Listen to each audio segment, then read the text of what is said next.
तो आप सभी को राधे राधे। आज हम उत्तर प्रदेश का ग्राम पंचायत अधिकारी और ग्राम विकास अधिकारी का प्रीवियस ईयर का पेपर देखेंगे, जो कि आपकी परीक्षा के लिए बहुत ही हेल्पफुल होगा। तो स्टार्ट करते हैं। हिंदी वर्णमाला में अंतस्थ व्यंजन कौन से हैं?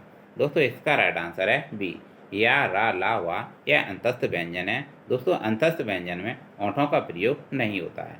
अगला प्रश्न देखेंगे। किस छंद में 26 मात्राएं होती हैं तथा 14 बारह पर यति होती है? इसका राइट आंसर है गीत का। गीत का छंद में 26 मात्राएं होती हैं तथा 14 बारह पर यति होती है। अगला देखेंगे। निम्नलिखित में से असंगत विलोम शब्द को छांटिए। बताइए इसका राइट आंसर क्या है? घात का विलोम शब्द होता है प्रतिघात, प्रसार का संकुचन होता है, खत का मृग होता है, जबकि शाश्वत का यहाँ पर सीधा सीधा दिया हुआ है सदैव, जो कि असंगत है, जो कि राइट आंसर है। अगला देखेंगे। दोस्तों आपको वाक्यांशों के लिए एक शब्द का चयन करना है।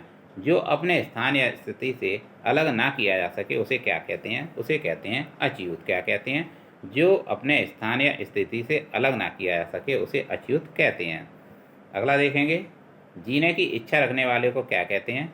जीने की इच्छा कहते हैं जिजीविषा। क्या कहते हैं? जिजीविषा कहते हैं। संख्यागमन का सही संधि विच्छेद है सखी धन आगमन। क्या होता है? सखी धन आगमन होता है। जब किसी सामान्य बात का विशेष बात से तथा विशेष बात का सामान्य बात से समर्थन किया जाए वहाँ कौन सा अलंकार होता है? वहाँ अलंकार होता है अर्थांतर न्यास अलंकार होता है। अशुद्ध वाक्य का चयन कीजिएगा। बताइएगा दोस्तों अशुद्ध वाक्य का चयन करना है आपको। कौन सा है? कामायनी उच्च कोटि का वाक्य है। माता पिता पूजनीय है। आपका भविष्य उज्जवल हो। इस पुस्तक का नया संस्करण प्रकाशित हो रहा है। बताइएगा इसका राइट आंसर क्या है? दोस्तों इसका राइट आंसर है माता पिता पूजनीय है। यह अशुद्ध वाक्य है। छायादार शब्द किसका उदाहरण है? बताइएगा। छायादार शब्द शंकर का उदाहरण है। निम्नलिखित में से किस विकल्प में सभी शब्द भाववाचक संज्ञाएं हैं? बताइएगा। अमीर, गरीब, समूह मिठास, जवानी, खट्टास, पुस्तक, गंगा।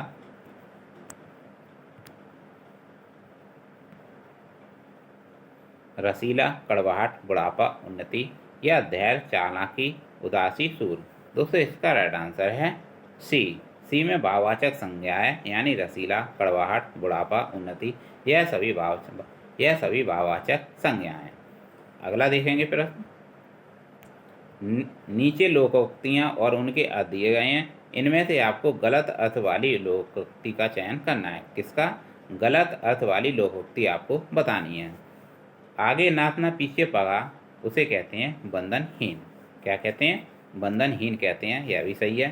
3-13 होना यहाँ पर दिया हुआ है संगठित होना, जो कि गलत है। 3-13 का मतलब होता है असंगठित होना। क्या होता है? असंगठित होना, जो कि यहाँ पर दिया हुआ है संगठित होना, यानी एकत्रित होना, जो कि गलत है। तो इसका राइट आंसर है बी। एक टकसाल के ढले हैं, इसका मतलब होता है सब एक जैसे हैं। इसका क्या मतलब होता है? सब एक जैसे हैं। आँख के अंधे गांठ के पूरे, इसका मतलब होता है मूर्ख लेकिन धनवान। तो दोस्तों यहाँ पर जो गलत अर्थ वाली लोकोक्ति दी है वह है 3-13 होना, संगठित होना। यह गलत अर्थ वाली लोकोक्ति है। गूलर का फूल, इसका मतलब होता है दोस्तों दुर्लभ वस्तु। यह इसका राइट आंसर है। मैंने राधा के लिए कपड़े खरीदे। इस वाक्य में कारक का प्रकार बताइएगा। दोस्तों इसमें कारक है संप्रदान कारक। कौन सा कारक है? संप्रदान कारक है। तो दोस्तों आपको कारक याद रखने हैं। कर्ता ने कर्म को कड़ से के द्वारा संप्रदान का की के लिए अपादान से संबंध का की के राधि रे अधकड़ में पर संबोधन हे अरे। यह आपको याद रखना है। इससे आप कारक याद कर सकते हैं और प्रश्न को हल कर सकते हैं। तो दोस्तों यहाँ पर आपसे पूछा था कि मैंने राधा के लिए कपड़े खरीदे, जो कि संप्रदान कारक है। किस भाव की परिपक्व अवस्था को रस कहा जाता है? स्थायी भाव की परिपक्व अवस्था को रस कहा जाता है। तिरंगा में कौन सा समास है? दोस्तों तिरंगा में द्विगु समास है। जिस समास में संख्यावाचक शब्द का प्रयोग होता है वह द्विगु समास कहलाता है, और जिसमें और शब्द का लोप होता है वह द्वंद्व समास कहलाता है। संख्यावाचक द्विगु हो गया और शब्द का जिसमें लोप होता है, जैसे राम और सीता, वह द्वंद्व समास कहलाता है। और जिसमें जो का लोप होता है वह तत्पुरुष समास कहलाता है। क्या कहलाता है? तत्पुरुष समास कहलाता है। आव्यंतर का सही अर्थ क्या है दोस्तों? इसका राइट आंसर बताइएगा। इसका राइट आंसर बताइएगा, आव्यंतर का सही अर्थ क्या है? इसका राइट आंसर है डी, किसी वस्तु का भीतरी भाग आव्यंतर कहलाता है। किस क्षेत्र की बोली को कास्का कहा गया है? बताइएगा, किस क्षेत्र की बोली को कास्का कहते हैं? इसका राइट आंसर बताइएगा। इसका राइट आंसर है वाराणसी। वाराणसी क्षेत्र की बोली को कास्का कहते हैं। समूहार्थक शब्द को चिन्हित कीजिएगा। स्तवक, पुरुष, गमला, गुलाब। बताइएगा, समूहार्थक शब्द को चिन्हित करना है आपको। इसका राइट आंसर बताइएगा। इसका राइट आंसर है स्तवक, जो कि समूहार्थक शब्द है। अगला देखें, जूही की कली कविता के कवि कौन है? बताइएगा, जूही की कली की जो कविता है उसके कवि कौन है? निराला, प्रसाद, महादेवी वर्मा या पंत? इसका राइट आंसर है निराला। निराला जूही की कली नामक कविता के कवि हैं।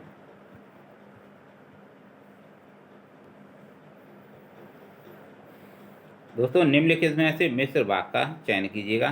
प्रातःकाल होने पर चिड़ियाँ चहचहाने लगती हैं। सुबह पहली बस पकड़कर शाम तक लौट आओ। जो विद्यार्थी परिश्रमी हैं वह अवश्य सफल होंगे। और अगला ऑप्शन है, राजकुमार ने भाई को मार डाला और स्वयं राजा बन गया। बताइएगा, इसका राइट आंसर क्या है?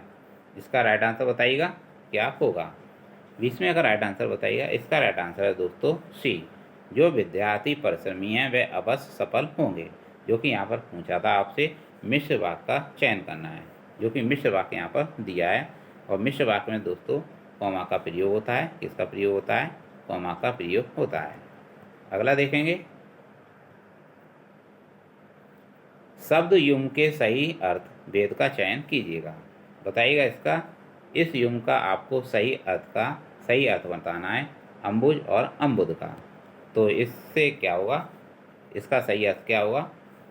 21वें का राइट आंसर बताना है, कमल बादल, जल कमल, समुद्र कमल या बादल समुद्र। आपको बताना है अम्बुज और अम्बुद का सही जोड़ा कौन सा है। इसका राइट आंसर है दोस्तों, अम्बुज का होता है कमल और अम्बुद का होता है बादल, जो कि ए ऑप्शन सही है। अम्बुज का हो गया कमल और अम्बुद का हो गया बादल। दो समानार्थी शब्दों की पुनरुक्ति के बीच में किस विराम चिन्ह का प्रयोग होता है? बताइएगा, इसका राइट आंसर क्या है? इसका राइट आंसर बताइएगा दोस्तों। इसका राइट आंसर है योजक। दो समानार्थी शब्दों की पुनरुक्ति के बीच में विराम चिन्ह का प्रयोग होता है, उसे क्या कहते हैं? योजक कहते हैं। किसका प्रयोग होता है? योजक। यहाँ पर आपसे यही पूछा गया था कि दो समानार्थी शब्दों की पुनरुक्ति के बीच में किस विराम चिन्ह का प्रयोग होता है? योजक चिन्ह का प्रयोग होता है, योजक का प्रयोग होता है। पत्थर का पर्यायवाची नहीं है, पाहन, ऊपल, पाषाण, उरंग। बताइएगा, उरंग। पत्थर का पर्यायवाची कौन सा नहीं है इसमें से? बताइएगा दोस्तों, कौन सा इसमें असंगत है? दोस्तों, इसका राइट आंसर बताइएगा। पत्थर का पर्यायवाची कौन कौन सा होता है? पाहन भी होता है, उपल भी होता है, पाषाण भी होता है, लेकिन उरग नहीं है। क्या नहीं है? उरग नहीं है, जो कि राइट आंसर है। आगे देखेंगे दोस्तों, यहाँ पर आपसे पूछा गया था, इस प्रश्न के पहले अंतिम भाग को क्रमशः 1 और 6 की संख्या दी गई है। इनके बीच में आने वाले अंश को 4 भागों में बांटकर 11 भाग की संख्या दी गई है। ये चारों भाग उचित क्रम में नहीं है। इन चारों भागों को दिए गए विकल्प में से उचित क्रम में आपको लगाना है, आपको सही इसका क्रम बनाना है। तो दोस्तों, यहाँ पर दिया गया है आप सबको धोखा, और इसका ऑप्शन नीचे दिया हुआ है, धोखा दे सकते हो, पर दे सकते हैं, पर दे सकते हैं आप खुद को, या खुद को नहीं। दोस्तों, बताइएगा, आपको इसका सही जोड़ा बनाना है। यहाँ से एक सही वाक्य का निर्माण आपको करना है इस ऑप्शन से। स्टार्टिंग आपको यहाँ से करनी है, आप सबको धोखा। इसका राइट आंसर बताइएगा। इसका राइट आंसर बताइएगा दोस्तों। इसका राइट आंसर है दोस्तों डी, रा, वा, ला, या। तो दोस्तों, याद रखिएगा, आप सबको धोखा दे सकते हैं पर खुद को नहीं। आप सबको धोखा दे सकते हैं पर खुद को नहीं दे सकते। आप खुद को धोखा दे सकते हो पर। यह इसका सही आंसर है।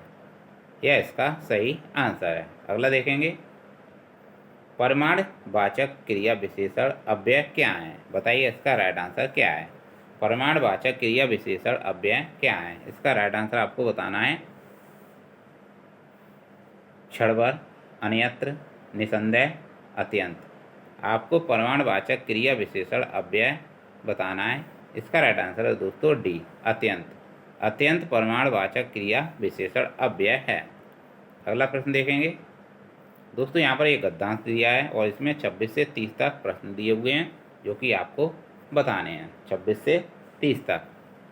प्राचीन समय में भारत के विश्व में शिक्षण की संस्कृति का प्रमुख केंद्र था।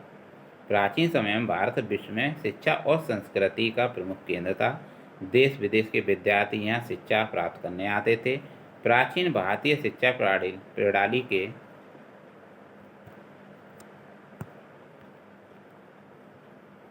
प्रणाली के अंतर्गत विद्यार्थी को पुस्तकीय ज्ञान और आध्यात्मिक ज्ञान प्रदान के साथ साथ उसे शारीरिक शिक्षा भी प्रदान की जाती थी।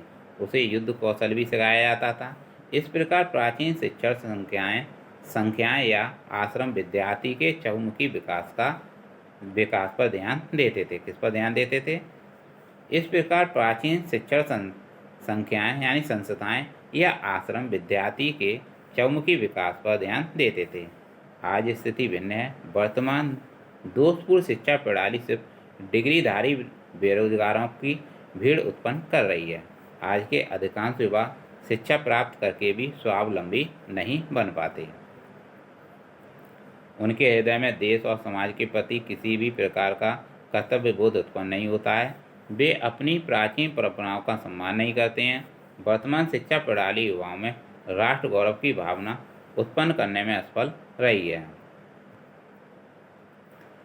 समय समय पर भारत की नीति निर्माताओं ने शिक्षा को बहुआयामी बनाने के अनेक प्रयास किए हैं। नई शिक्षा नीति में विद्यार्थी के नैतिक, मानसिक और शारीरिक विकास पर बल देने का प्रयास किया जा रहा है। अब नवीन शिक्षा प्रणाली के अंतर्गत विद्यार्थियों को जाति, धर्म और भाषा के दायरे से ऊपर उठकर राष्ट्र हित में कार्य करने के लिए प्रेरित किया जा रहा है। इस शिक्षा प्रणाली में व्यावसायिक शिक्षा पर बल दिया जा रहा है ताकि शिक्षित लोगों को रोजगार उपलब्ध हो सके। अब दोस्तों इसके प्रश्न देखेंगे हम। प्राचीन समय में विश्व में शिक्षा और संस्कृति का प्रमुख केंद्र था। कौन था? भारत, अमेरिका, रूस या चीन? दोस्तों प्राचीन समय में विश्व में शिक्षा और संस्कृति का प्रमुख केंद्र था भारत। यह इसका राइट आंसर है। प्राचीन शिक्षण संस्थाएं ध्यान देती थीं। बताओ किस पर ध्यान देती थीं? दोस्तों इसका राइट आंसर है सी, विद्यार्थी के चहुमुखी विकास पर ध्यान देती थीं। प्राचीन शिक्षण संस्थाएं किस पर ध्यान देती थीं? विद्यार्थी के चहुमुखी विकास पर ध्यान देती थीं। अगला देखेंगे, नवीन शिक्षा प्रणाली में विद्यार्थी को प्रेरित किया जाता है। किस आधार पर प्रेरित किया जाता है? बताइएगा इसका राइट आंसर क्या है। रोजगार करने के लिए, राष्ट्र हित में कार्य करने के लिए, या प्राचीन परंपराओं का सम्मान करने के लिए, या किसी के लिए नहीं। दोस्तों यहाँ पर पूछा गया कि नवीन शिक्षा प्रणाली में विद्यार्थियों को प्रेरित किया जाता है राष्ट्र हित में कार्य करने के लिए, जो कि राइट आंसर है। अगला देखेंगे 29। नवीन शिक्षा प्रणाली में व्यावहारिक शिक्षा पर बल दिया जा रहा है ताकि राष्ट्र का विकास हो सके, शिक्षितों को रोजगार मिल सके, विद्यार्थियों को नैतिक, शारीरिक व मानसिक विकास हो सके, विद्यार्थियों का नैतिक, शारीरिक, मानसिक विकास हो सके, या विदेशी विद्यार्थी आकर शिक्षा ग्रहण कर सकें। बताइएगा 29 का राइट आंसर क्या है। इसका राइट आंसर है दोस्तों शिक्षितों को रोजगार मिल सके। नवीन शिक्षा प्रणाली में व्यावहारिक शिक्षा पर बल दिया जा रहा है ताकि शिक्षितों को रोजगार मिल सके। 30 देखेंगे, पुस्तकीय शब्द में प्रत्यय बताइएगा, किया, या, ई और ई। बताइएगा इसका राइट आंसर क्या है। पुस्तकीय शब्द में प्रत्यय कौन सा है? सी इसका राइट आंसर है, ई इसका राइट आंसर है। अगला प्रश्न देखेंगे, वाक्य में त्रुटिपूर्ण भाग का चयन कीजिए। यदि कोई त्रुटि ना हो तो डी भाग को चिन्हित कीजिएगा। इस पुस्तक के विकास में अनेक अध्यापकों, शिक्षाविदों तथा भाषा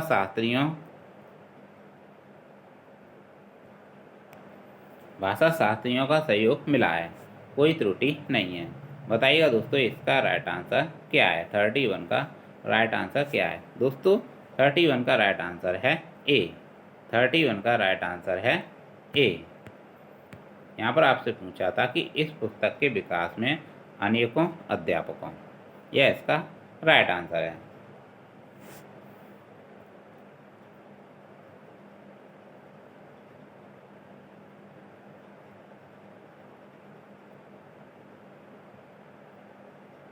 अगला प्रश्न देखेंगे, निम्नलिखित में से कौन सी पुस्तक प्रेमचंद द्वारा लिखित नहीं है। कायाकल्प, रंगभूमि, कर्मभूमि या ध्रुव स्वामिनी। बताइएगा प्रेमचंद जी के द्वारा कौन सी लिखित पुस्तक नहीं है। दोस्तों इसका राइट आंसर है ध्रुव स्वामिनी, जो कि प्रेमचंद जी के द्वारा लिखित नहीं है। कायाकल्प, रंगभूमि, कर्मभूमि यह सभी प्रेमचंद की लिखित पुस्तकें हैं।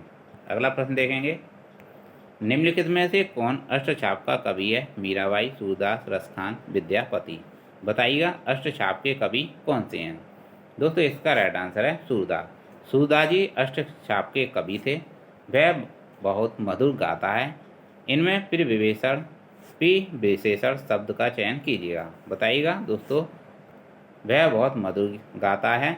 इसमें आपको विशेषण आपको बताना है। क्या बताना है आपको, फिर विशेषण शब्द आपका बताना है। तो बताइएगा इसका राइट आंसर क्या है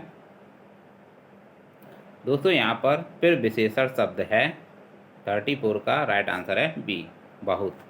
बहुत शब्द फिर विशेषण शब्द है जो कि आपको याद रखना है। अगला प्रश्न देखेंगे,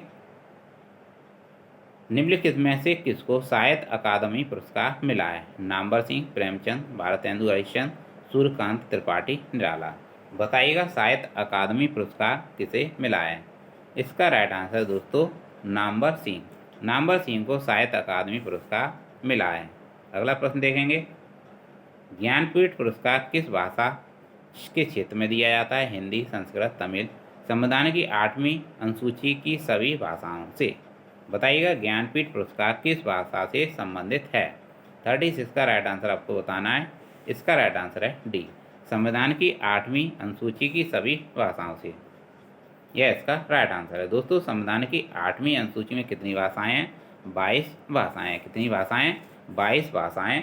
और 10वीं अनुसूची किससे संबंधित है, दल बदल से संबंधित है। और 11वीं अनुसूची किससे संबंधित है, 11वीं अनुसूची पंचायती राज से संबंधित है, जो कि 73वां संविधान संशोधन है। 73वां संविधान संशोधन है। और 24 अप्रैल को क्या मनाया जाता है, पंचायती राज दिवस मनाया जाता है। अगला प्रश्न देखेंगे दोस्तों, यहाँ पर हम देखेंगे 37 से 38 तक के प्रश्न देखेंगे। और यहाँ पर शब्दों के अर्थ,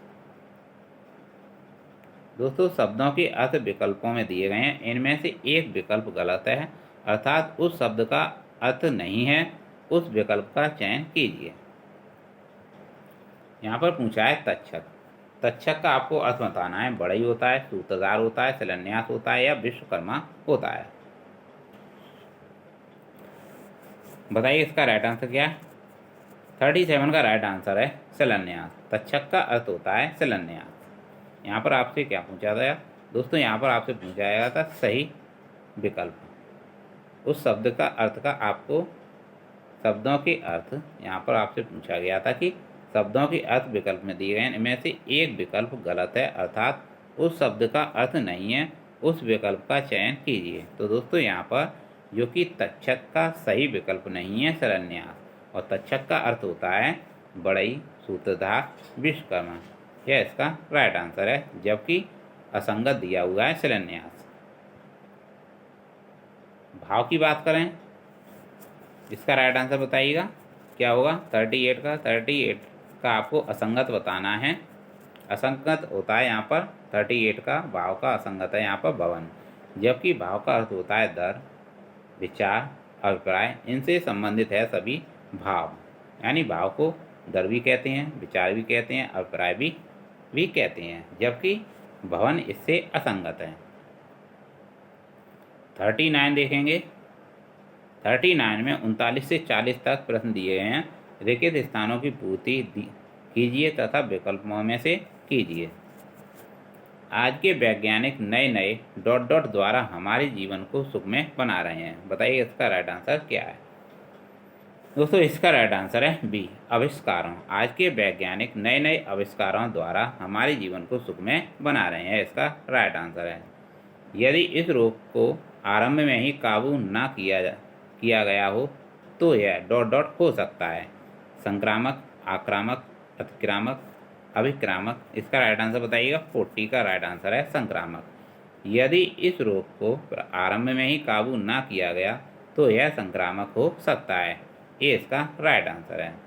41 अब दोस्तों हम यहाँ पे देखेंगे सामान्य जानकारी से संबंधित प्रश्न। निम्न में से क्या पंचायती राज संस्था नहीं है? ग्राम सभा, ग्राम पंचायत, न्याय पंचायत या ग्राम सहकारी संस्था। बताइएगा निम्न में से पंचायती राज संस्था नहीं है, कौन सी नहीं है? 41 का राइट आंसर बताइएगा।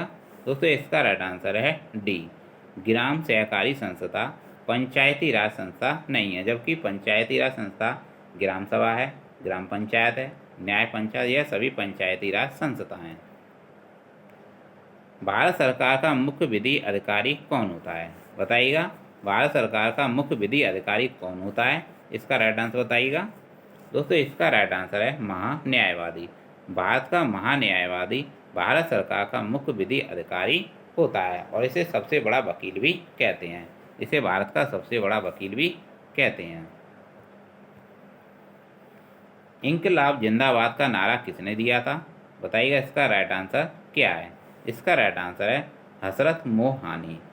किसने दिया था यह नारा मशहूर शायर हसरत मोहानी ने एक जलसे में दिया था। तो आपको याद रखना है कि इंकलाब जिंदाबाद का नारा किसने दिया था? हसरत मोहानी ने दिया था। एक अक्षांश डिग्री जिसे लैटीट्यूड कहते हैं कितने किलोमीटर को दर्शाता है? दोस्तों इसका राइट आंसर बताइएगा। इसका राइट आंसर है ए, 111 किलोमीटर को दर्शाता है। नमामि गंगे योजना के अंतर्गत भारतीय प्रौद्योगिकी संस्थान कानपुर द्वारा कितने गांवों को गोद लिया गया है? बताइए इसका राइट आंसर क्या है। इसका राइट आंसर है 5 गांवों को गोद लिया गया है। निम्न में से किस प्रदेश की मध्य आयु न्यूनतम है? राजस्थान, केरल, उत्तर प्रदेश, महाराष्ट्र। बताइएगा किस प्रदेश की मध्य आयु न्यूनतम है? इसका राइट आंसर बताइएगा।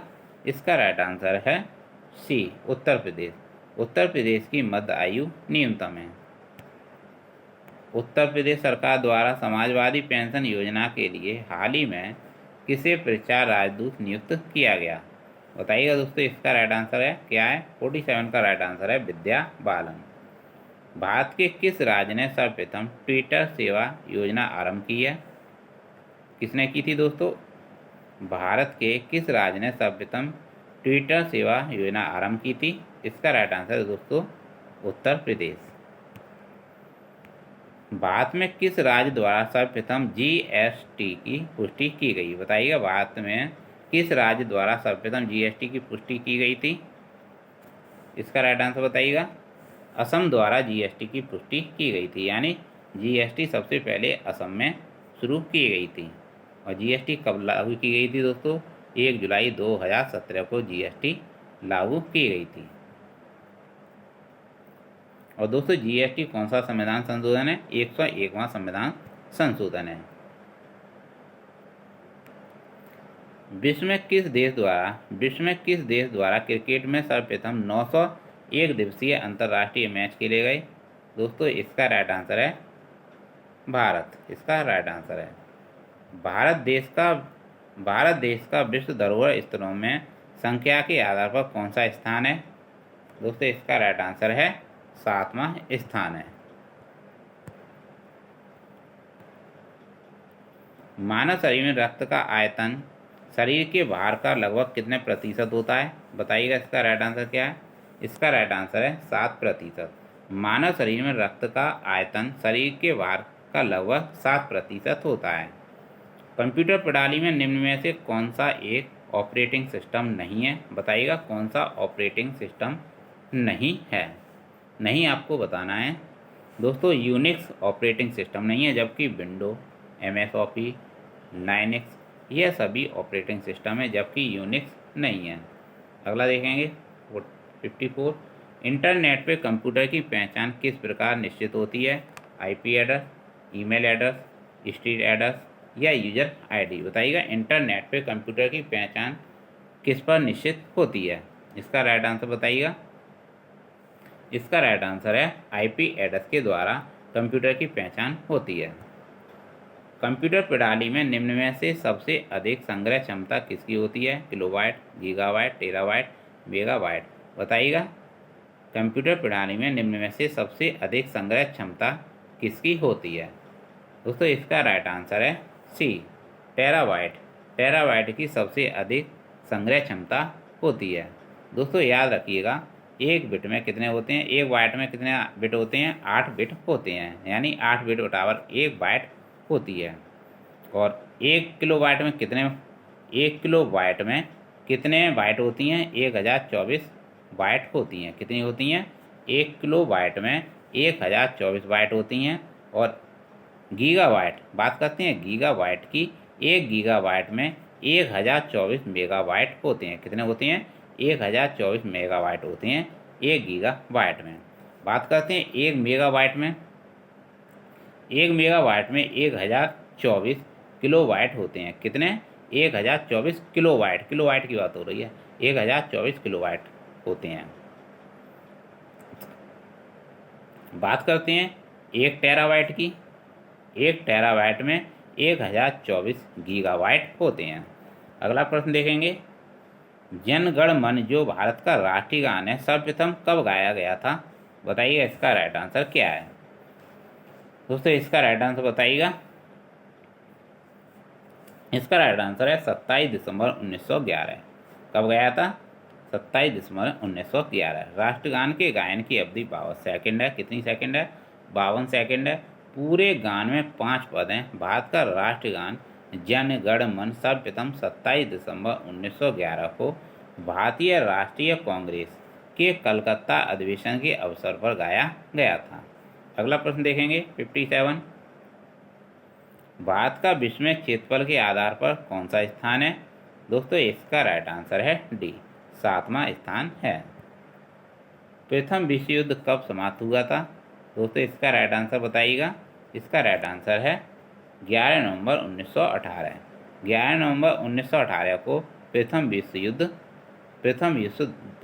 युद्ध समाप्त हुआ था। दोस्तों प्रथम विश्व युद्ध 28 जुलाई 1914 को प्रारंभ हुआ और 11 नवंबर 1918 को समाप्त हो गया था। याद रखिएगा 28 जुलाई 1914 से 11 नवंबर 1918 तक यह युद्ध चला था। अगला प्रश्न देखेंगे 59। केंद्रीय वित्त मंत्रालय ने किसे 19 फरवरी 2016 को GST पर बनी राज्यों के वित्त मंत्रियों की अधिकार प्राप्त समिति का अध्यक्ष नियुक्त किया था? बताइएगा किसे GST पर बनी राज्यों के वित्त मंत्रियों की अधिकार प्राप्त समिति का अध्यक्ष किसे नियुक्त किया गया था? बताइएगा इसका राइट आंसर क्या है? अमित मित्रा को नियुक्त किया गया था। केंद्रीय वित्त मंत्रालय ने 19 फरवरी 2016 को GST पर बनी राज्यों के वित्त मंत्रियों की अधिकार प्राप्त समिति का अध्यक्ष पश्चिम बंगाल के पूर्व वित्त मंत्री अमित मित्रा को नियुक्त किया था। अगला प्रश्न देखेंगे, प्रतिध्वनि सुनने के लिए स्रोत तथा परावर्तन सतह के बीच कितनी न्यूनतम दूरी होनी चाहिए? बताइएगा इसका राइट आंसर क्या है? दोस्तों इसका राइट आंसर है लगभग 17 मीटर। प्रतिध्वनि सुनने के लिए स्रोत तथा परावर्तन सतह के बीच 17 मीटर की दूरी होनी चाहिए न्यूनतम। अगला देखेंगे, विश्व साक्षरता दिवस कब मनाया जाता है? दोस्तों इसका राइट आंसर है 8 सितंबर। 8 सितंबर को विश्व साक्षरता दिवस मनाया जाता है। दोस्तों विश्व साक्षरता दिवस पहली बार 1966 में मनाया गया था। कब मनाया गया था? 1966 में इसकी शुरुआत की गई थी। विश्व साक्षरता दिवस प्रतिवर्ष 8 सितंबर को मनाया जाता है। आगे देखेंगे, भारत सरकार द्वारा दिया जाने वाला तृतीय उच्चतम नागरिक पुरस्कार कौन सा है? पद्मश्री, पद्म विभूषण, पद्म भूषण या भारत रत्न? बताइएगा, भारत सरकार द्वारा दिया जाने वाला तृतीय उच्चतम नागरिक पुरस्कार कौन सा है? दोस्तों इसका राइट आंसर है पद्म भूषण। कौन सा है? पद्म भूषण।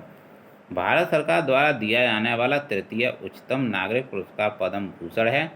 कौन सा है? पद्म भूषण है, जो देश के लिए बहुमूल्य योगदान दिए जाने के लिए दिया जाता है। सर्वोच्च नागरिक पुरस्कार कौन सा है? भारत रत्न है। दूसरा कौन सा है? पद्म विभूषण है। तथा चौथा है पद्म श्री। कौन सा है? चौथा है पद्म श्री। अगला प्रश्न देखेंगे, वायुमंडल में लगभग कितने प्रतिशत नाइट्रोजन होती है? बताइएगा, वायुमंडल में लगभग कितने प्रतिशत नाइट्रोजन होती है? इसका राइट आंसर है 78 से 79% नाइट्रोजन होती है। सॉरी, क्या होती है? नाइट्रोजन होती है लगभग 78 से 79% तक। अगला प्रश्न देखेंगे, विश्व का चौथा सबसे बड़ा महाद्वीप कौन सा है? अफ्रीका, उत्तरी अमेरिका, दक्षिणी अमेरिका, एशिया? बताइएगा, विश्व का चौथा सबसे बड़ा महाद्वीप कौन सा है? इसका राइट आंसर बताइएगा, दक्षिणी अमेरिका है। कौन सा है? दक्षिणी अमेरिका है। अगला प्रश्न देखेंगे, कबड्डी विश्व कप 2016 में किस खिलाड़ी को सर्वश्रेष्ठ आक्रमणकर्ता यानी राइडर का खिताब दिया गया है? रेडार का खिताब दिया गया है। बताइएगा, कबड्डी विश्व कप 2016 में किस खिलाड़ी को सर्वश्रेष्ठ आक्रमणकर्ता का खिताब दिया गया था? इसका राइट आंसर है दोस्तों अजय ठाकुर। अजय ठाकुर को दिया गया था। बाइनरी संख्या जो कि यह दी हुई है का दशमलव समतुल्य क्या होगा? बताइएगा, इसका राइट आंसर क्या है? इसका राइट आंसर है 1807। यह इसका राइट आंसर है। कंप्यूटर प्रणाली के अंतर्गत डाटा हस्तांतरण की आवृत्ति सीमा को क्या कहते हैं? बताइए, इसका राइट आंसर क्या है? इसका राइट आंसर है बैंड विड्थ कहते हैं। कंप्यूटर प्रणाली के अंतर्गत डाटा हस्तांतरण यानी डाटा ट्रांसमिशन की आवृत्ति को बैंडविड्थ कहते हैं। निम्न में से क्या नागरिक समाज के रूप में नहीं माना जाता है? बताइए, इसका राइट आंसर क्या है? डी इसका राइट आंसर है विधानमंडल। विधानमंडल इसका राइट आंसर है। नागरिक समाज के रूप में क्या नहीं माना जाता है? विधानमंडल नहीं माना जाता है। निम्न में से किस भारतीय पर्वतीय चोटी की ऊंचाई सबसे कम है? इसका राइट आंसर बताइएगा। दोस्तों इसका राइट आंसर है मुकुट पर्वत। क्या राइट आंसर है इसका? इसका राइट आंसर है मुकुट पर्वत। यहाँ पर आपसे पूछा गया था, निम्न में से किस भारतीय पर्वतीय चोटी की ऊंचाई सबसे कम है? मुकुट पर्वत की है। किसी वर्ष की उन तिथियों को क्या कहते हैं जिनमें रात और दिन की लंबाई में अंतर सर्वाधिक होता है? बताइए, इसका राइट आंसर क्या है? इसका राइट आंसर है संक्रांति।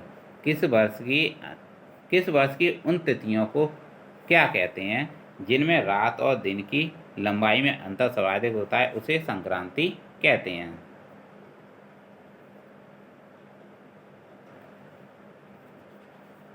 आगे देखेंगे। तो दोस्तों ये थे आपके प्रीवियस ईयर का पेपर, जो कि आपको आगामी एग्जाम में यहाँ से कॉन्सेप्ट आपको मिल जाएगा। तो आप इन प्रश्नों को देख लीजिएगा, जिससे कि आपका कॉन्सेप्ट मजबूत हो और आप आगामी एग्जाम में प्रश्नों को हल कर पाएँ। तो दोस्तों मिलते हैं नेक्स्ट क्लास में, नेक्स्ट प्रीवियस ईयर के पेपर में। Thanks for watching.